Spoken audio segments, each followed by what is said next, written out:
Hey, this is Chris. Now, we get a lot of questions at StockSpot about investing into Bitcoin and cryptocurrencies. So in this video, I'm going to give you 3 quick tips on what not to do when investing into Bitcoin from what I've learned, because I've followed Bitcoin since 2013 very closely, watched the different cycles of it going up and down, and seen the sort of mistakes people make over and over again.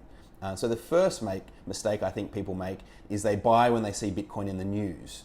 Now, Bitcoin tends to get into the news after it's had an amazing run up, usually after it's doubled or tripled in a short amount of time, makes the front page of all the newspapers, everyone's talking about it. But ultimately, that's the worst time to be investing, because inevitably Bitcoin also has big falls along the way. And all of these people that have read the paper and bought end up losing money and probably selling out, or feeling terrible when they've lost a lot of money. So if you're seeing it in the newspaper a lot, that's probably not the right time to buy. If no one's talking about it, that might be the time to get involved.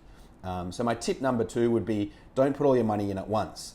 Related to the first tip, when you're most likely to want to put the money in is probably not at the right time. It's probably when there's a bit of heat in there already and people are very excited. So to minimize your chance of buying at the wrong level, don't put it all in on day one. Spread it out over a few weeks or a few months. What this will do will actually help you have the opportunity to buy at lower levels and give yourself a better price in the long run, and help you avoid this common mistake of FOMO and just chasing when everyone else is buying it. And then the third tip is on the other side. It's not on the buying side, but actually on the selling side.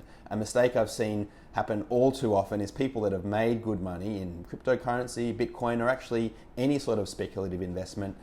They think that they want to hold it forever, and they don't think about rebalancing their portfolio or selling a little bit just to give yourself the opportunity to buy back lower if it falls. Now, Bitcoin quite regularly has falls of 80 to 90%. And so even though it's on a long-term uptrend, it's pretty painful to wear an 80 to 90% fall knowing that you haven't sold any. And so just to minimize regret and give yourself the chance to buy in, I'd say if you've made money in one of these assets, do take a little bit off the table. You'll feel better about it. You'll get a chance to buy back in later, and ultimately it will put you in a much better mind frame. And I think if you can follow those 3 tips, you're going to be better at investing into Bitcoin or other speculative investments.